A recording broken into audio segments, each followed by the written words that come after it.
Video like जरूर कर लीजिए और ऐसे वीडियो लगातार फ्री में पाने के लिए चैनल को तुरंत सब्सक्राइब कर लीजिए और बेल आइकन को जरूर टैप कर लीजिए ताकि आगे भी सारे वीडियो आपको मिलते रहे। यूट्यूब में फॉलो करते हैं तो प्लीज ये वाला फ्री टेलीग्राम चैनल जरूर ज्वाइन कर लीजिएगा। सारे नोटिफिकेशन सारे अपडेट यहीं पे आते हैं, ध्यान रखिए। नमस्कार दोस्तों, कैसे हैं आप सभी लोग। मैं प्रियंका एग्ज़ाम प्रिपरेशन के यूट्यूब चैनल पर एक बार फिर से आप सभी का स्वागत करती हूं। और आज से जैसा कि हम लोग ये क्लास शुरू करने वाले हैं, रात को 9 बजे वाली क्लास।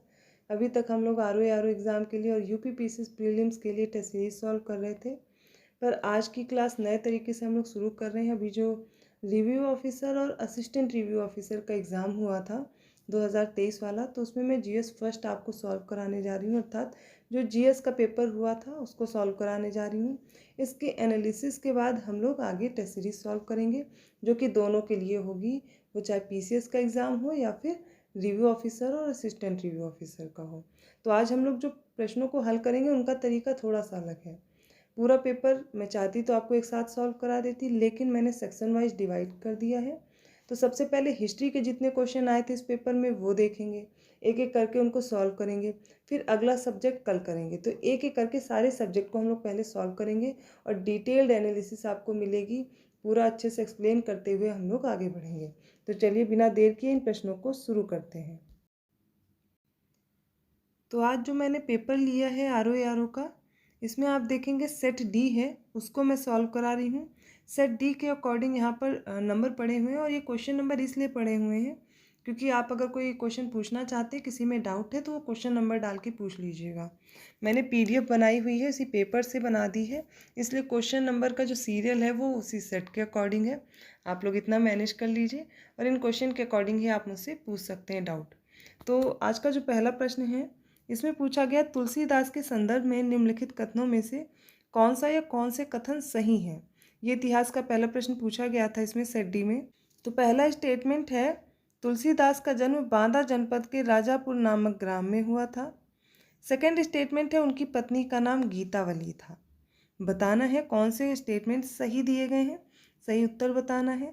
तो पहला स्टेटमेंट सही है, दूसरा गलत है, क्योंकि इसमें एक्सप्लेनेशन भी देखिए दिया हुआ है कि उनकी पत्नी का नाम गीतावली नहीं रत्नावली था। तो पहला स्टेटमेंट सही हो गया, दूसरा गलत हो गया, इसलिए ऑप्शन सी राइट होगा। पहला स्टेटमेंट सही दिया गया है। अगला प्रश्न है, नीचे दो कथन दिए गए हैं जिसमें एक को अभिकथन और दूसरा कारण दिया गया है। अब इनके अनुसार बताना है कौन सा उत्तर सही होगा। तो पहला जो स्टेटमेंट अर्थात कथन दिया गया उसके अनुसार संवाद कौमुदी, ये एक बंगाली साप्ताहिक पत्रिका थी जिसके संपादक राजा राम मोहन राय थे। पहला ये कथन है। इसका कारण दिया गया है कि विधवा जलाने की प्रथा की निंदा करते हुए उनके लेख इसमें प्रकाशित हुए थे। इसका सही उत्तर बताना है क्या होगा, और इसमें ऑप्शन दिए गए हैं वो मैं आपको दिखा दे रही हूँ, उनको देख करके आपको उत्तर देना है। तो इसमें ये आपको ऑप्शन दिए गए हैं कि ए और आर दोनों सत्य हैं, आर ए की सही व्याख्या करता है। दूसरे ऑप्शन में ए असत्य है किंतु आर सत्य है। थर्ड ऑप्शन आप देख रहे हैं दोनों सत्य दिए गए हैं, लेकिन आर जो है कारण है वो सही व्याख्या नहीं करता है। और ऑप्शन डी है सत्य, ए सत्य है किंतु आर असत्य है। अब देखिए ऑप्शन हर किसी में अलग अलग सीरियल से दिए गए थे, लेकिन आप यहाँ पर आप देखेंगे इसका सही उत्तर हो जाएगा कि कारण भी सही है कि राजा राम मोहन राय जो थे ये इसके संपादक थे संवाद कौमुदी के, और ये बंगाली साप्ताहिक पत्रिका थी जिसके बारे में आपको याद रखना है। फिर आप देखिए जो विधवा जलाने की प्रथा की इन्होंने इसमें निंदा की थी और इसमें ये लेख लिखे थे, लेकिन ये इसका कारण नहीं है कि जो संवाद कौमुदी थी वो इसमें विधवा जलाने की प्रथा की निंदा करने के लिए इन्होंने निकाला हो। तो दोनों तो सही है कथन और कारण, लेकिन सही व्याख्या नहीं करता, इसलिए यहाँ पर इसका सी ऑप्शन राइट होगा। ठीक है, आपके सेट में जो भी ऑप्शन होगा वो आप देख सकते हैं, लेकिन यहाँ पर मैं क्योंकि आपका सेट नहीं सॉल्व करा रही, मैं हर एक क्वेश्चन को बता रही हूँ कि इसका आंसर क्या होगा, और आपको ये हेल्प करने वाले हैं आगे के प्रश्नों के लिए। सारे प्रश्न देखिए ज़्यादातर स्टेटमेंट वाइज ही थे। अगला भी प्रश्न ऐसा ही है कि नीचे दो कथन दिए गए हैं, एक को अभिकथन और दूसरा कारण कह रहे हैं, देखिए और उसी के अनुसार उत्तर देना है। तो पहला कथन है, जौनपुर को सिराजे हिंद के नाम से जानते हैं। इसका कारण दिया गया क्योंकि जौनपुर सरकी काल में शिक्षा के महान केंद्र के रूप में था। तो सिराजे हिंद, और इसे जौनपुर को पूर्व का सिराज भी कहा जाता है। पहला स्टेटमेंट जो दिया गया कथन सही है, कारण भी सही दिया गया है कि जौनपुर जो है ये शर्की काल में शिक्षा के महान केंद्र के रूप में था। तो दोनों सही हैं, और ये इसकी सही व्याख्या भी करता है और इसीलिए इसको सिराजे हिंद के नाम से जानते हैं। तो यहाँ पर इसका राइट आंसर हो जाएगा ऑप्शन बी। ए और आर दोनों सत्य हैं और जो एक कारण है ये कथन की सही व्याख्या करता है। अगला प्रश्न है कि निम्न में से कौन गुप्तकालीन प्रशासनिक विभाजन का सही अनुक्रम है, इसके अनुसार बताना है। तो पहला देखिए, ये सारे आपको ऑप्शंस दिए गए थे। इसमें देखिए भुक्ति, विषय, वीथी और ग्राम था। फिर सेकंड ऑप्शन में विषय, भुक्ति, वीथी, ग्राम है। लास्ट में तीनों में ग्राम है और उपरोक्त में से कोई नहीं। तो ये तो पता था कि लास्ट में गांव ही होगा। गांव के बाद बनेगा तहसील, तहसील को बोलते थे वीथी, और तहसील के बाद ये है जिला, जिला को विषय बोला जाता था और भुक्ति राज्य को बोलते थे।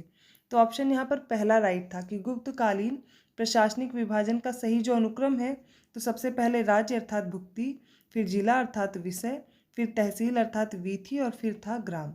ऑप्शन ए राइट है। अगला प्रश्न फिर से देखिए कथन और कारण का है और इसमें देखिए पूछा गया है, मैं कलर बार बार चेंज कर रही हूँ क्योंकि इसमें क्लियर दिखता रहे आप लोग को। तो कथन दिया गया, अक्टूबर 1940 में गांधी जी ने कुछ चुने हुए लोगों द्वारा सीमित सत्याग्रह का आह्वान किया। और यहाँ पे सीमित सत्याग्रह प्रयोग किया गया या फिर ये आप समझ लीजिए व्यक्तिगत सत्याग्रह पूछा गया, सेम ही था। अब इसका कारण दिया गया कि यह सत्याग्रह इसलिए सीमित रखा गया ताकि ब्रिटेन के युद्ध प्रयासों को ठेस पहुँचे। अब इसमें बताना है कौन सा ऑप्शन राइट होगा। इसे समझिए कि अक्टूबर 1940 में गांधी जी व्यक्तिगत सत्याग्रह अर्थात सीमित सत्याग्रह शुरू करते हैं, लेकिन इसका कहीं से भी कारण नहीं था कि ब्रिटेन के युद्ध प्रयासों को इसमें ठेस पहुँचे। अगर ठेस पहुँचाना होता तो ये सीमित सत्याग्रह होता ही नहीं, तब फिर ये जन आंदोलन बन जाता, बहुत से लोग इसमें एकत्रित किए जाते। इसलिए ए तो सत्य है, किंतु यहाँ पर जो आर है अर्थात जो कारण दिया गया है वो गलत हो जाएगा। ऑप्शन डी राइट होगा। अब इस प्रश्न में बताना है सूची 1 को सूची 2 से सुमेलित करना है। एक तरफ चित्रकारी दी गई है, दूसरी तरफ उससे संबंधित राज्य दिए गए हैं। चित्रकारी में देखिए मधुबनी है, लेपाक्षी है, पट्टचित्र है और वारली है। राज्य में देखिए उड़ीसा है, महाराष्ट्र है, आंध्र प्रदेश और बिहार है। तो इसमें सबसे पहले देखिए जो मधुबनी है ये आपको पता होगा, ये बिहार की है, ठीक है, ये चित्रकारी बिहार की है। लेपाक्षी है आंध्र प्रदेश की, पट्टचित्र है ये है उड़ीसा की और वारली चित्रकला है महाराष्ट्र की। ऑप्शन डी राइट होगा, ठीक है। वही क्वेश्चन मैंने इंग्लिश में दे दिया क्योंकि वहाँ पर अगर आप सही से देख रहे हैं कुछ टिक लगे हुए हैं, कंफ्यूज ना हो, इसके लिए यहाँ पर ऑप्शन डी आप देखिए राइट है। अगला प्रश्न देखिए, ये 28 क्वेश्चन इसमें दिया गया था। पहला आप देखिए इसमें दिया गया है मीरात सिकंदरी के बारे में। ये मीरात सिकंदरी एक पुस्तक है और इसके संदर्भ में पूछा गया कौन से कथन सत्य दिए गए हैं। पहला स्टेटमेंट है इसमें गुजरात के सुल्तान महमूद वेगड़ा के राज्य के सुख समृद्धि का वर्णन है। और इसमें दिया गया है सेकंड स्टेटमेंट, इसमें व्यापारिक मार्गों की सुरक्षा का उचित प्रबंधन का वर्णन भी है। दोनों स्टेटमेंट करेक्ट दिए गए हैं, इसलिए ऑप्शन डी राइट हो जाएगा। देखिए प्रश्न अभी के प्रश्न पत्र में पूछे गए हैं और ये रिसेंटली पेपर हुआ है, इसलिए आपको ज़्यादा इस पर ध्यान देने की ज़रूरत है क्योंकि अब आगे प्रश्न ऐसे ही देखने को मिलेंगे। स्टेटमेंट वाइज क्वेश्चन है, ज़्यादा समय ले रहे हैं। देखिए यहाँ पर ये इसलिए मैं करा रही हूँ जिससे आपको पता रहे कि किन क्वेश्चन से पूछा जा रहा है, कैसे कैसे क्वेश्चन बनाए जा रहे हैं, ये टॉपिक कहाँ से आ रहे हैं और रेशियो क्या है एंशियंट, मिडिवल और मॉडर्न का। इसके बाद हर एक सब्जेक्ट का क्या रेशियो है, आगे प्रश्न कितने आ सकते हैं, किस सब्जेक्ट पर फोकस करने की ज़रूरत है, इन सभी के लिए एनालिसिस करने के लिए क्वेश्चन दिए गए हैं। तो अभी मैं सबसे पहले हिस्ट्री के करा रही हूँ। आपको आज पता चल जाएगा कि हिस्ट्री के कितने क्वेश्चन आए थे और ये क्वेश्चन कैसे थे, टफ लेवल था, आपसे सॉल्व करने लायक थे या नहीं थे, या जल्दबाजी में आपसे क्वेश्चन गलत हो गए। तो कुछ क्वेश्चंस आपको पढ़ने की नीड अब कैसे है, अभी तक क्या पढ़ रहे थे, संवाद कौमुदी किसकी है या किसकी पत्रिका, आपने याद कर लिया राजा राम मोहन राय, लेकिन इसके बारे में भी अब आपको पता रखने की ज़रूरत है। तो किसी भी टॉपिक के बारे में आप पढ़ रहे हो तो उसमें डिटेल में जानने की भी ज़रूरत है, आपको कॉन्सेप्ट पता होना चाहिए, किसकी पुस्तक है, किसकी पत्रिका है, कब पब्लिश हुई और किस रीज़न से पब्लिश हुई, ये भी आपको पता होना चाहिए। बस इसीलिए हम लोग ये पेपर हल करने हैं। अगला प्रश्न जो है, अगला प्रश्न साइमन कमीशन से रिलेटेड है। देखिए दोनों स्टेटमेंट को और इनको देख करके बताना है कौन सा सही उत्तर होगा। तो पहला स्टेटमेंट है इसने 2 बार भारत का दौरा किया। दूसरा स्टेटमेंट है इसका दूसरा जो दौरा है वो 11 अक्टूबर 1929 से 13 अप्रैल 1930 तक था। अब आप बताइए कौन सा ऑप्शन करेक्ट है। इसका राइट आंसर हो जाएगा, दोनों ही स्टेटमेंट करेक्ट दिए गए हैं, ऑप्शन डी राइट होगा। ऐसा क्यों है? तो साइमन कमीशन समझिए 2 बार भारत आया था। दूसरी बार जब आया तो उसका दौरा हुआ 11 अक्टूबर 1929 से 13 अप्रैल 1930 तक। इसके बाद आपको ये भी याद रखना है, ये अपनी रिपोर्ट भी प्रस्तुत करते हैं कब? अप्रैल के बाद मई में। तो मई 1930 में इनकी रिपोर्ट भी आ जाती है। इस तरीके से दोनों स्टेटमेंट करेक्ट है और ऑप्शन डी राइट होगा। तो अभी तक आपको सिर्फ ये पता होगा कि साइमन कमीशन बना, फिर भारत आया 1927 में, बना 1928 में भारत आया। लेकिन इसका दूसरी बार भी दौरा होता है कब? 1929 में, और 1923 जो है मई में अपनी रिपोर्ट भी दे देते हैं। इसलिए ऑप्शन डी राइट होगा। अब नेक्स्ट क्वेश्चन है कि कर्जन के समय पर पूछा गया है कौन से स्टेटमेंट सही हैं। पहला स्टेटमेंट है अंग्रेजी साम्राज्य को ग्रेनाइट की चट्टान पर यह स्थापित करना चाहता था। सेकंड स्टेटमेंट है कलकत्ता निगम अधिनियम की घोषणा की इन्होंने। यहाँ पर आप देखेंगे दोनों स्टेटमेंट करेक्ट हैं, ऑप्शन ए राइट है, क्योंकि ये जो कर्जन था ये चाहता था कि जो अंग्रेजी सत्ता है वो काफ़ी समृद्ध हो जाए, काफ़ी फैल जाए, और इसी के लिए ये यूज़ किया गया कि ग्रेनाइट की चट्टान पर स्थापित हो, अर्थात बहुत अच्छे से फैल जाए। मुझे इसका यही उत्तर सही लगा। और सेकंड स्टेटमेंट है कलकत्ता निगम अधिनियम की स्थापना या फिर इसकी घोषणा, तो ये कर्जन के समय पे ही होती है, ऑप्शन ए राइट होगा। अगला प्रश्न है बुरहानुल मुल्क सआदत खान, इनके संदर्भ में कुछ कथन दिए गए हैं और बताने कौन से कथन सही हैं। सब कथन ही तो भरे हुए थे पेपर में। तो पहला स्टेटमेंट है अवध के स्वतंत्र राज्य का जो संस्थापक था वो सआदत खान था और इसने सैयद बंधुओं के विरुद्ध षड्यंत्र में भाग लिया था। अब ये जो सैयद बंधु थे इनमें अब्दुल्ला खान और हुसैन अली आते थे। इनके विरुद्ध षड्यंत्र में भाग लिया था सआदत खान ने, और ये स्वतंत्र राज्य जो था अवध, इसकी स्थापना भी करता है। दोनों स्टेटमेंट करेक्ट हैं, ऑप्शन बी राइट होगा। आप इसमें देख लेंगे अवध राज्य की जो स्थापना है वो सआदत खान करता है, और ये मिलता है मोहम्मद शाह के साथ, और जो मुग़ल सम्राट होते हैं उनके द्वारा क्या करते हैं, इनको ख़त्म करने का या इनका खात्मा करने का कार्य करते हैं। तो ऑप्शन बी राइट होगा। फिर से कथन और कारण वाला प्रश्न है। तो पहला जो कथन है वो है दक्षिण अफ्रीका के संघर्षों ने गांधी जी को राष्ट्रीय आंदोलन के नेतृत्व के लिए तैयार किया, और इसका कारण दिया गया है क्योंकि दक्षिण अफ्रीका में भारतीयों के जुझारूपन को देखकर गांधी जी को यह विश्वास हो गया था कि भारतीय जनता किसी उद्देश्य के लिए जुझारू संघर्ष और बलिदान के लिए तैयार हो जाएगी। देखिए यहाँ पर ये तो सही है कि दक्षिण अफ्रीका में काफ़ी समय तक रहे गांधी जी, वहाँ पर राष्ट्रीय आंदोलन में उन्होंने भाग लिया, तो वहाँ पर उन्होंने संघर्षों से सीखा कि जो भारतीय हैं इनके जुझारूपन को देखा, और इनके लिए अगर ये स्वतंत्रता के लिए आगे खड़े होते हैं तो ये सब इनके साथ मिल करके आगे अपना जुझारूपन दिखाएंगे, देश के लिए बलिदान के लिए खड़े होंगे। तो कथन और कारण दोनों सही हैं, और ये जो कारण है ये कथन की सही व्याख्या भी कर रहा है। मेरे हिसाब से ऑप्शन ए राइट होगा, क्योंकि दोनों ही राइट दिए गए हैं। 1915 में गांधी जी वापस आते, लगभग 21 साल बिता के आते हैं अफ्रीका में, और वहाँ पर ये राष्ट्रीय आंदोलन में जो संघर्ष है वो करके आते हैं, और यहाँ पर लोगों का मतलब अफ्रीका में भी भारतीयों का जो योगदान बलिदान देखते हैं तो उसके अकॉर्डिंग सोचते हैं क्या उनको तैयार किया, मतलब अपने आप को, खुद को उन्होंने इस वक्त में अपने आप को तैयार कर लिया। जो यहाँ राष्ट्रीय आंदोलन में आप देखते हैं कि भारत की स्वतंत्रता में इनका बहुत बड़ा योगदान रहता है। तो अगला प्रश्न आप देखिए, पंजाब के विलय के संबंध में कथन दिए गए हैं, पूछा गया कौन सा असत्य है। ये ध्यान देना था किसमें सत्य पूछा गया और किसमें असत्य कथन पूछे गए हैं। तो पहला ऑप्शन था कि 29 मार्च 1849 को गवर्नर जनरल की ओर से घोषणा हुई कि पंजाब राज्य समाप्त हो गया है। दूसरा ऑप्शन है महाराजा दिलीप सिंह के सभी प्रदेश भारतीय ब्रिटिश साम्राज्य का हिस्सा बन गए हैं। फिर तीसरा ऑप्शन दिया गया है दिलीप सिंह को 2.5 लाख वार्षिक पेंशन दे दी गई, और ऑप्शन डी उपरोक्त में से कोई सही नहीं है। इसका राइट आंसर हो जाएगा ऑप्शन सी, यही गलत दिया गया है। क्यों?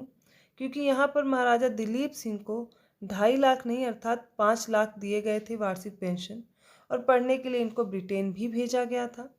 बाकी के स्टेटमेंट सही दिए गए और इसमें असत्य पूछा गया था, इसलिए ऑप्शन सी राइट होगा। अगले प्रश्न में ध्यान दीजिए, सूची 1 को सूची 2 से सुमेलित करना है, और यहाँ पर आप देखेंगे पहली जो सूची है इसमें कुछ दी गई पुस्तकें जैसे फुतूह उस सलातीन, फिर सेकंड है फुतूहात फिरोज शाही, थर्ड है तारीख फिरोज शाही और डी है खजानुल फुतू। अब ये किसकी रचना है वो भी देखिए। तो सूची 2 में फिरोज शाह तुगलक है, अब्दुल मलिक इसामी है और अमीर खुसरो और जियाउद्दीन बर्नी है। अब इनको मैच करना है। तो सबसे पहले देखिए फुतूह सलातीन ये है अब्दुल मलिक इसामी की। फिर फुतूहात फिरोज शाही ये फिरोज शाह तुगलक की है। तारीख फिरोज शाही ये है जियाउद्दीन बर्नी की और खजानुल फुतूह है अमीर खुसरो की। ऑप्शन डी राइट होगा। तो ये प्रश्न पूछा गया था, रचनाओं से अक्सर करके प्रश्न पूछे जाते हैं और ये सब मैंने याद कराया हुआ था। अगर आपको इन प्रश्नों में दिक्कत है तो ऐसे क्वेश्चन ज़्यादा से ज़्यादा प्रिपेयर करिए, क्योंकि यहाँ पर अब आपसे डायरेक्ट नहीं पूछा जाएगा कि खजानुल फुतूह किसकी रचना है। अब मैच करने की ही लिए आएंगे, 4 क्वेश्चन को मिला करके एक प्रश्न बनाया जाएगा।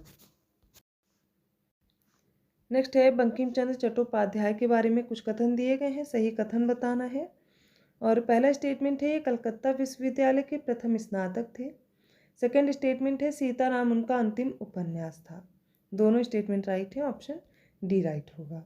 तो याद रखिए कलकत्ता विश्वविद्यालय से प्रथम स्नातक रहे थे ये बंकिम चंद्र चट्टोपाध्याय। तो ये पूछा गया प्रश्न है, इसको याद रखिए, लेकिन इनका उपन्यास किसी को नहीं पता होगा तो याद कर लीजिए सीताराम इनका उपन्यास है। तो कलकत्ता विश्वविद्यालय से कौन प्रथम स्नातक थे या पहली महिला स्नातक कौन सी थी, इस तरीके के प्रश्न बनने की संभावना रहती है और यहाँ पे ये सब चीज़ें आपको प्रिपेयर करनी रहेंगी।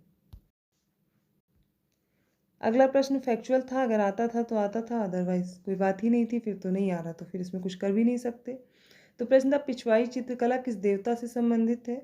ऑप्शन ए है देवी काली, ऑप्शन बी था भगवान शिव, ऑप्शन सी श्रीनाथ जी या फिर कृष्ण जी, ऑप्शन डी उपरोक्त में से कोई नहीं है और इसका राइट आंसर होगा ऑप्शन सी, ये श्रीनाथ जी या फिर कृष्ण से संबंधित है, जो कि पिछवाई चित्रकला के नाम से जाना जाता है। फिर से कथन और कारण वाला क्वेश्चन है।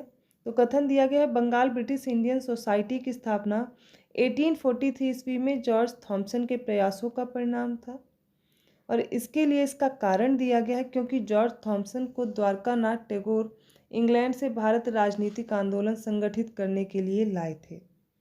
इसमें देखिए इसका जो कथन है वो बिल्कुल सही दिया गया है, बंगाल ब्रिटिश इंडियन सोसाइटी, इसकी स्थापना किसने की, जॉर्ज थॉमसन ने। कब, 1843 में। तो ये मैंने आपको कराया था, ये आपको सही से याद भी होगा। लेकिन इसमें जो ये सेकंड स्टेटमेंट दिया गया, कारण दिया गया है कि थॉमसन के प्रयास से ही द्वारकानाथ टैगोर इंग्लैंड से भारत आए थे और राजनीतिक आंदोलन संगठित करने में भी इन्होंने भाग लिया था। ऐसा करने के लिए ये वहाँ से लाए थे, तो ऐसा कुछ मुझे तो मिला नहीं, मुझे तो यही लग रहा है कि इसका ये ऑप्शन होना चाहिए। देखिए अगर कुछ भी चेंज होता है 1-2 क्वेश्चंस में तो वो हम लोग जब आएगी आंसर की तो देख लेंगे, लेकिन इसका राइट आंसर यही है कि पहला सत्य दिया गया, दूसरा असत्य है। ठीक है, ऑप्शन डी राइट होगा। अब इस क्वेश्चन का अगर आपको आंसर नहीं आ रहा था तो आपको बहुत ढंग से प्रिपरेशन करने की ज़रूरत है, क्योंकि सीधा सा प्रश्न था भारत में ब्रिटिश काल में निम्नलिखित में से किसके कार्यकाल में पहली बार जनगणना हुई थी, तो लॉर्ड मेयो के समय हुई थी। नियमित जनगणना, अब आप लोग कमेंट करके बताइए किसके समय पे हुई थी। ये क्वेश्चन तो हर बार ही पूछ लिए जाते हैं और ये गलत नहीं होने चाहिए। अगले प्रश्न में फिर से देखिए बिपिन चंद्र पाल के बारे में पूछा गया और इनके बारे में पूछा गया कौन सा कथन सत्य अर्थात सही दिया गया है। तो पहला स्टेटमेंट है ब्रह्म समाजी नेता और समाज सुधारक थे, सही है कथन। सेकंड है न्यू इंडिया नाम की साप्ताहिक पत्रिका का प्रकाशन किया था इन्होंने। तो न्यू इंडिया आप लोग कंफ्यूज होंगे कि एनी बेसेंट की है, लेकिन न्यू इंडिया इनकी भी है और ये इनकी जो पत्रिका थी साप्ताहिक थी। दोनों स्टेटमेंट करेक्ट हैं, लेकिन जो एनी बेसेंट की थी न्यू इंडिया और कॉमनवेल्थ इनकी 2 हैं। तो जो न्यू इंडिया थी वो उनका डेली वाला पत्र था और इनकी ये जो पत्रिका है साप्ताहिक थी और बिपिन चंद्र पाल की भी एक न्यू इंडिया नाम की साप्ताहिक पत्रिका है। ऑप्शन ए राइट होगा, दोनों ही सही दिए गए हैं। अगले प्रश्न में रुद्रमा देवी के बारे में पूछा गया है, कौन से कथन सही हैं। पहला स्टेटमेंट है रुद्रमा वारंगल के काकतीय वंश की चौथी स्वतंत्र शासक थी। सेकंड स्टेटमेंट है उसने दक्षिण तमिलनाडु के पांड्य, उड़ीसा के पूर्वी गंग शासकों, देवगिरी के सेवना शासकों को पराजित किया था। इसका राइट आंसर होगा ना तो पहला सही और ना ही दूसरा, क्योंकि रुद्रमा देवी चौथी नहीं 8वीं स्वतंत्र शासिका थी और इनको हराया था इन्होंने पांड्य, पूर्व गंग शासकों ने और सेवना शासकों के जो देवगिरी के थे। तो रुद्रमा देवी ने इनको नहीं हराया था बल्कि इन लोगों ने इनको हराया था। तो ऑप्शन ए राइट होगा। पहले तो ये 8वीं स्वतंत्र शासिका थी और दूसरे में इन्हें ही पराजित किया गया था। तो ना पहला सही है ना दूसरा सही है। तो ये कुल 20 प्रश्नों को हमने इतिहास के सॉल्व किया हुआ है, जो कि इस प्रश्न पत्र में पूछे गए थे। ये डी वाला सेट मैंने लिया है जो भी एग्ज़ाम हुआ था RO का, उसके प्रश्न हैं। हिस्ट्री के अगर और भी क्वेश्चंस होंगे तो मैं उनको आगे के सेट में सॉल्व करा दूंगी, लेकिन मुझे ये 20 प्रश्न मिले जिनको मैंने आप लोगों को हल कराया है। किसी भी क्वेश्चन में आपको प्रॉब्लम है आप मुझसे कमेंट करके पूछ सकते हैं। अगर इन प्रश्नों का जो एक्सप्लेनेशन आपको सही लगा तो प्लीज़ इस वीडियो को लाइक कीजिए, चैनल को सब्सक्राइब कीजिए और लोगों को शेयर करते रहिए। और अब जो नेक्स्ट क्लास होगी, कल वाली क्लास में हम दूसरे सब्जेक्ट को डिस्कस करेंगे, एक एक करके पूरे पेपर को सॉल्व करेंगे। और चाहती तो मैं एक ही बार में करा देती, मैंने पहले भी बोला, लेकिन एक साथ ना कराने का सिर्फ यही रीज़न है कि आप एक एक सब्जेक्ट को समझिए, किस पार्ट से क्वेश्चन बन रहे हैं, कौन सा पार्ट इम्पॉर्टेंट है और प्रश्न की प्रकृति क्या है। अब आपसे कोई भी प्रश्न पूछा जा रहा है तो उसके बारे में इर्द गिर्द भी जानकारी पूछी जा रही है। ये कौन सी, जैसे मैंने बताया, पत्रिका पूछा गया, कब पब्लिश हुई पूछ ली गई, समय के साथ साथ पूछ लिया गया क्यों पब्लिश की गई। इस तरीके के प्रश्न हैं। और कुछ तो डायरेक्ट हैं, जैसे कि मैच करने को आ गई जो रचनाएं हैं वो पूछ लिया गया, या फिर कुछ रिपीटेड भी मिल गए, जैसे कि लॉर्ड मेयो के काल पे 1872 में प्रथम बार जनगणना हुई। तो ऐसे प्रश्नों के लिए हमें तैयार रहना है। इसके लिए आपको डीप एनालिसिस की ज़रूरत है और उसी के अकॉर्डिंग प्रिपरेशन की ज़रूरत है। तो ऐसे ही और प्रश्नों के साथ हमें मिलूंगी कल वाली क्लास में रात को 9 बजे, और इससे पहले दोपहर 1 बजे वाली क्लास आएगी जो कि आप देखेंगे GS सेक्शन वहाँ पर कवर हो रहा है। दोनों ही फॉलो करते रहिए। ऐसे ही और टॉपिक के साथ मैं मिलूंगी नेक्स्ट वीडियो में। तब तक के लिए धन्यवाद।